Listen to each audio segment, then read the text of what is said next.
T20 world cup 2026। ये world cup Bharat और श्रीलंका में होना है। हालांकि भी वर्ल्ड कप होने में 2 महीने से 2.5 महीने का वक्त बाकी है, लेकिन भारतीय क्रिकेट कंट्रोल बोर्ड यानी BCCI ने बिना देरी की अपना वर्ल्ड कप स्क्वाड अनाउंस कर दिया है। अब जब मैं कहता हूँ कि बिना देरी की, तो इसमें कहीं न कहीं एक जल्दबाजी सी महसूस होती है। शायद ये सोशल मीडिया का ही प्रेशर था कि टीम के उप कप्तान को बाहर कर दिया गया और सैयद मुश्ताक अली ट्रॉफी फाइनल के विजेता कप्तान को बतौर विकेट कीपर टीम में शामिल कर लिया गया। लेट्स बी ऑनेस्ट, हम सब जानते थे ये दिन आने वाला है, बस किसी को यकीन नहीं था कि वो सच में ट्रिगर खींच लेंगे। इंडियन क्रिकेट में ये हमारी एक पुरानी बीमारी है, हम जल्दी प्यार में पड़ जाते हैं। नेम्स से, लेवल से, द प्रिंस से, ब्रांड वैल्यू से हम बैटिंग ऑर्डर को ऐसे ट्रीट करते हैं जैसे कोई रॉयल फैमिली हो जहाँ सक्सेशन गारंटीड होता है। लेकिन जरा 2026 वर्ल्ड कप वाली स्क्वाड को देखिए, सच में एक बार ध्यान से देखिए। शुभमन गिल का ओमिशन सिर्फ एक सिलेक्शन कॉल नहीं, ये एक लाउड स्टेटमेंट है। और अगर आप गिल के फैन हो तो ये पर्सनल अटैक जैसा लगना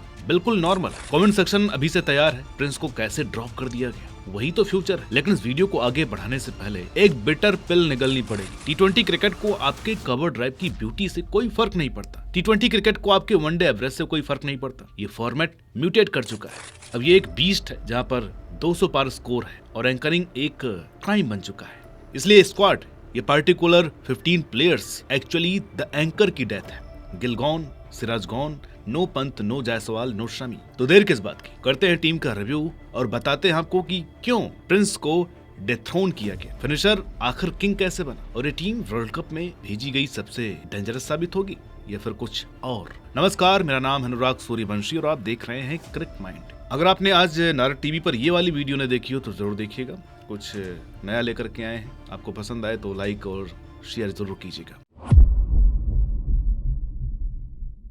अगर इंट्रो के बाद भी आप यहाँ पर टिके हुए हैं तो ये साफ है कि आप डीप डाइव के लिए रेडी हैं। यही वो 15 मेंबर स्क्वाड है जो 2026 में तिरंगा थाम करके मैदान में उतरेगी। बैटर्स की बात करें तो इसमें सूर्य कुमार यादव कप्तान के तौर पर है, उनके साथ अभिषेक शर्मा, तिलक वर्मा और रिंकू सिंह है। कीपर्स में संजू सैमसन और ईशान किशन को चुना गया है। ऑलराउंडर्स में हार्दिक पांड्या, अक्षर पटेल उप कप्तान के रूप में, शिवम दुबे और वाशिंगटन सुंदर है। बॉलर्स की लिस्ट में जसप्रीत बुमराह, कुलदीप यादव, वरुण चक्रवर्ती, अर्शदीप सिंह और हर्षित राणा शामिल है।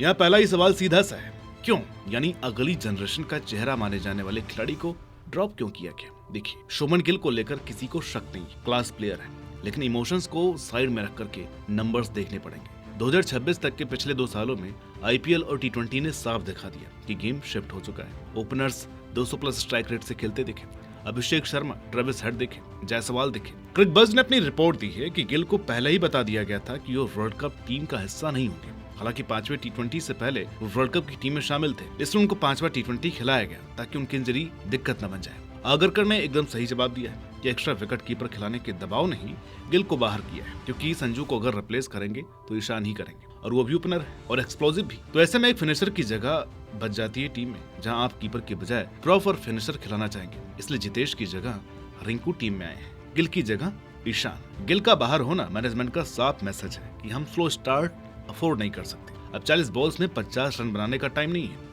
अभिषेक शर्मा और ईशान या सैमसन मौजूद हो जो बॉल 1 से मारना शुरू कर देते हैं, तो गिल का स्टडी एक्यूमुलेशन वाला स्टाइल एक लग्जरी बन गया जिसे टीम अफोर्ड नहीं कर सकती थी। बात ये नहीं है कि गिल खराब है, बात ये है कि एंकर वाला रोल मर चुका है और इंडिया ने आखिरकार उसे दफना देने की हिम्मत दिखाई है। दूसरा नाम है मोहम्मद सिराज और ये वाला दिल दुखाता है, मियां मैजिक। लेकिन चलो स्पाइसी स्टैट्स देखते हैं। सिराज एक इमोशनल बॉलर है, जब फॉर्म में होते हैं तो अनप्लेबल लगते हैं, लेकिन T20s में फ्लैट डेक्स पर इमोशन अक्सर रन लीक्स कर देता है। अब हर्षित राणा और अर्शदीप सिंह के राइज को देखिए, दोनों वेरिएशंस देते हैं। हर्षित राणा हार्ड लेंथ हिट करते हैं, स्लोअर बॉल्स रखते हैं और थोड़ा बहुत बैटिंग भी करते हैं। सिराज प्योर पेसर है। T20 स्क्वाड बनाते वक्त डेथ चार्ट में मल्टी यूटिलिटी होनी चाहिए होती है। हर्षित राणा नंबर 8 या 9 पर बैटिंग कुशन देते हैं, सिराज वो नहीं दे पाए, फैसला क्रूअल है। लेकिन T20 फीलिंग्स का नहीं, नंबर्स का गेम है। अब तीसरा मामला मोहम्मद शमी का है, बॉडी बनाम फॉर्मेट। शमी एक लीजेंड है, इसमें कोई डिबेट नहीं, लेकिन 2026 के लिए सिलेक्टर्स ने रियलिटी चेक लिया। वर्कलोड मैनेजमेंट बड़ा फैक्टर था। सिलेक्टर्स ने शायद साफ कहा, हमें आप टेस्ट और वनडेज के लिए चाहिए। T20 वर्ल्ड कप में उन्हें ले जाना, ब्रेक डाउन का रिस्क उठाना, जब बुमराह अटैक लीड करने के लिए मौजूद हों,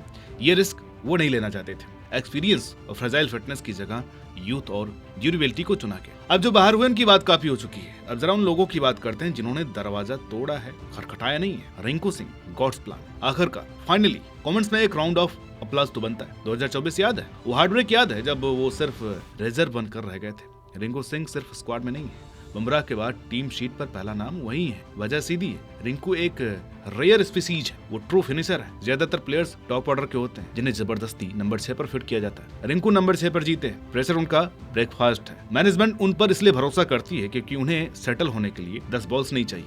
वो आते हैं, 12 बॉल्स बचे हैं, 35 चाहिए और पैनिक नाम की चीज नहीं होती। रिक्वायर्ड रेट जैसे जैसे बढ़ता है उनका हार्ट रेट शायद और नीचे चला जाता है। अगला नाम है Ishan Kishan, the chaos agent. ये सरप्राइज पैकेज है। ईशान का रास्ता आसान नहीं है, contract issues, mental fitting, drop होना, सब देखा है। तो सवाल ये है, वापस क्यों आए? जवाब है स्मैट में सिलेक्शन कमेटी का उनका परफॉर्मेंस देखना। इंडिया मैचेस के पीछे ऑब्सेस्ड है। पंत हाइपोथेटिकली रेस्ट पर हो या इंजर्ड हो या सिर्फ फॉर्म की बात हो, ईशान कुछ अलग लाते हैं।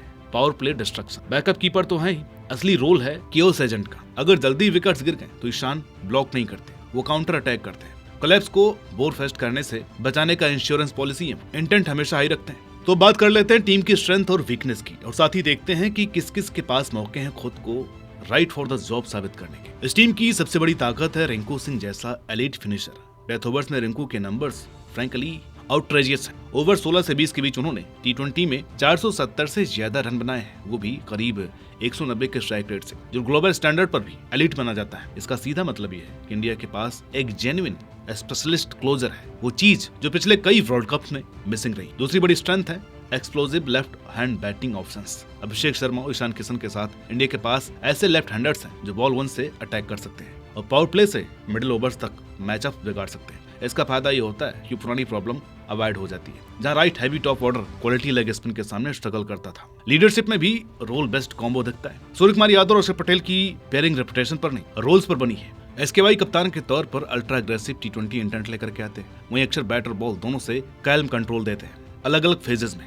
ये कॉम्बो उस डेटा ड्रिवन सोच को सूट करता है जहां हायरार्की नाम से नहीं काम से तय होती, लेकिन टीम कभी परफेक्ट नहीं होती तब तक जब तक वो जीतती नहीं है। इसलिए सबसे बड़ा सवाल है classical high volume top order accumulator का ना होना। शुभमन गिल के बाहर होने से इंडिया एक technically solid top order batter खो देता है, जो टफ पिचेस पर ट्रिकी चेजेस में एंकर की भूमिका निभा सकता था। अगर सरफेस टू पेस्ट निकली और 160 पर स्कोर बनाया गया तो अल्ट्रा अटैकिंग टेम्पलेट बार बार कोलैप्स की तरफ ले जा सकता है। दूसरी कमजोरी है पेस डेप्थ में एक्सपीरियंस का गैप। मोहम्मद शमी और मोहम्मद सिराज दोनों को बाहर रखने का मतलब है कि दो ऐसे फास्ट बॉलर्स को छोड़ना जो हाई प्रेशर नॉकआउट्स गेम्स के आदी हैं। हर्षित राणा जैसे यंग ऑप्शंस और हर्षदीप को लीड रोल में अपोजिशन टारगेट्स कर सकती है, खासकर क्रंच मोमेंट्स में।